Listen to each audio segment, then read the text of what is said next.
దేవుని పరిశుద్ధమైన నామానికి స్తుతి కలుగాక. గడిచిన కాలమంతా దేవుడు మనలందరూ కూడా తన ఉన్నతమైన కృపలో కాచే కాపాడి ఈ నూతన దినాన్ని, నూతన సమయాన్ని ప్రభువారు మనకు అనుగ్రహించిన విధానం బట్టి ప్రతి ఒక్కరూ దేవుని నామాన్ని స్తుతించేవారిగా ఉండాలని దేవుని సేవకునిగా మనం చేస్తున్నాం. ఈ సమయంలో కొద్ది నిమిషాలు దేవుడి మాటలు మనం ధ్యానం చేయబోతున్నాం. ఈరోజు మనం ధ్యానం చేయబోయే అంశం పేరు యేసయ్య నీతో ఉన్నాడు, లేదా యేసయ్య నాతో ఉన్నాడు. యేసయ్య మనందరితో కూడా ఉన్నాడు. యేసయ్య మనందరితో ఉన్నాడని మనం ఎలా రుజువుపరచుకోవాలి? లేదా కొన్ని సందర్భాల్లో నీకు జీవితంలో ఎదురవుతున్నటువంటి సమస్యలు బట్టి, ఇబ్బందులు బట్టి నిజంగా ప్రభు నాతో ఉన్నాడా అనే ఆలోచన కలిగి ఉంటుంటాం. అయితే చిన్న ఉదాహరణ జ్ఞాపకం చేస్తున్నాను. ఒక బలమైన యవనస్తుడు, ఆయన చావుకి దగ్గరైపోయాడు. డాక్టర్స్ అన్నారు, నువ్వు కొన్ని గంటల్లో చనిపోతావు నాయన అని చెప్పారు. అయితే ఆ యవనస్తుడు అనుకున్నాడు, నేను ఇలా చనిపోతాను, నేను ఫిక్స్ అయిపోయాను కనుక నా దేహంలో ఉన్న అవయవాలన్నీ కూడా ఎవరికైనా దానం చేయాలి అని ఆలోచన కలిగి డాక్టర్స్ అంటున్నాడు, అయ్యా నేను ఇలాగా చనిపోతాను, నేను బ్రతకని కనుక నా దేహంలో ఉన్న ప్రతి అవయవాన్ని కూడా కొంతమందికి ఎవరైతే అవసరం కలిగి ఉన్నారో వారికి నా అవయవాలు ఇవ్వాలనుకుంటున్నాను అనే మాట చెప్తారు. అయితే డాక్టర్స్ సరైన అగ్రిమెంట్ తీసుకుంటారు. తీసుకొని ఆ వ్యక్తికి అదే విధంగా రాసుకున్న విధంగానే ఆయన చనిపోయే పరిస్థితుల్లో తన దేహంలో కిడ్నీ ఉంటే కిడ్నీ మరొకరు దానం చేయడము, తన 2 కళ్ళు మరొక 2 దానం చేయడము, హార్ట్ గుండె మరొకరు దానం చేయడము, ఇలా తన దేహంలో ఏవైతే పనికొచ్చే అవయవాలు ఉన్నాయో అవన్నీ దాదాపుగా 16 మందికి ఆయన దానం చేశాడు. అంటే 16 మందికి ఆయన ఇచ్చాడు.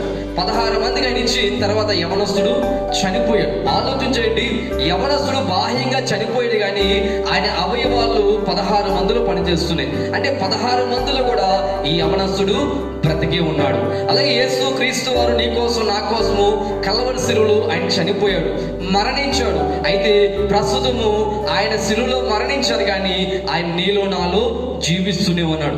ఇలా నీలో నాలో జీవిస్తున్నాడంటే మనం ఎప్పుడైతే పాపాన్ని విడిచిపెడతామో, మారు మనసు పొందుతామో, నీటి బాప్తిసం పొందుతామో, యేసు రక్తంలో కడగబడతామో, ఆ దినం నుంచి మనం ప్రభు వారి శరీరాన్ని, ప్రభు రక్తాన్ని స్వీకరిస్తుంటాం. ఎప్పుడైతే ప్రభు శరీరాన్ని స్వీకరిస్తామో, ప్రభు రక్తాన్ని స్వీకరిస్తామో, అప్పుడు క్రీస్తు వారు మన దేహంలో ఉంటారు. యేసయ్య మన దేహంలో ఉంటాడు. అంటే ఎప్పుడైతే నువ్వు క్రీస్తుని ధరిస్తున్నావో ఆ రోజు నుంచి దేవుడి నీ జీవితంలో కార్యము చేయడము ప్రారంభిస్తాడు. అంటే ప్రభు బాహ్యంగా ఆయన మనకు లేకపోయినప్పటికీ ఆయన నీ అంతరంగంలో నీలో ఉన్నాడనే విషయాన్ని జ్ఞాపకం చేస్తున్నాడు. అపోస్తలుడు పౌలు గారు గలతీ పత్రికలో 2వ అధ్యాయము 20వ వచనంలో ఆయన ఈ విధంగా మాట్లాడుతున్నాడు, నేను క్రీస్తుతో కూడా సిలువ వేయబడి ఉన్నాను, ఇంకను జీవించువాడును నేను కాను, క్రీస్తే నా యందు జీవించుచున్నాడు. ఈ మాట చాలా ప్రాముఖ్యమైంది. ఆయన అంటున్నాడు, జీవిస్తుంది నేను కాదు, నాలో క్రీస్తే జీవిస్తున్నాడు. అంటే ఆయన బాహ్యంగా ఉన్నాడు తప్ప నా యందు క్రీస్తే జీవిస్తున్న మాట పలికాడు. ఎలా పలకగలుగుతున్నాడు? ఒకప్పుడు క్రీస్తులో లేడు కదా, ఒకప్పుడు క్రీస్తుతో నడిచిన వాడు కాదు కదా, ఒకప్పుడే హింసకుడు, దోషకుడు, హానికరుడు అనే పేరు కలిగి ఉన్నాడు. ఆయన ఎక్కడికి వెళుతున్నా సరే క్రైస్తువులు అనేబడిన వారిని ఆయన కొడుతూ ఉండేవాడు.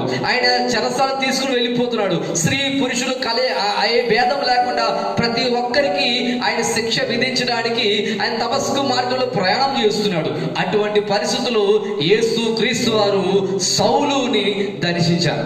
దర్శించిన వెంటనే సౌలు ఆ రోజున ఎప్పుడైతే యేసు క్రీస్తు వారికి దర్శనాన్ని చూస్తాడో, దేవుడి సన్నిధిని అనిపిస్తాడో, ఆ రోజున ప్రభుని సొంత రక్షకునిగా అంగీకరించి క్రీస్తు వరకు ఎంత దూరమైనా ప్రయాణం చేయడానికి, క్రీస్తు వరకు తన అడుగులు వేయడానికి ఆయన ముందుకు వెళ్ళాడు. ముందుకు వెళ్ళడమే కాదండి, ఆయన అనేక మార్లు అంటాడు, ఇదిగో బ్రతుకుడు క్రీస్తే, చావైతే నాకు లాభం అంటాడు. ఇలాగా ఆ మాట చెప్పగలుగుతున్నాడు. ఎందుకు ఇంత ధైర్యంగా చెప్పగలుగుతున్నాడు తెలుసండి?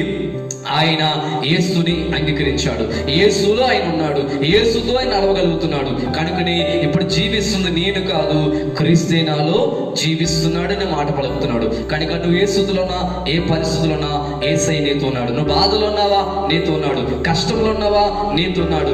ఏ ప్రాంతానికి ప్రయాణం చేస్తున్నావా, ఆ ప్రయాణంలో దేవుడు ఉన్నాడు.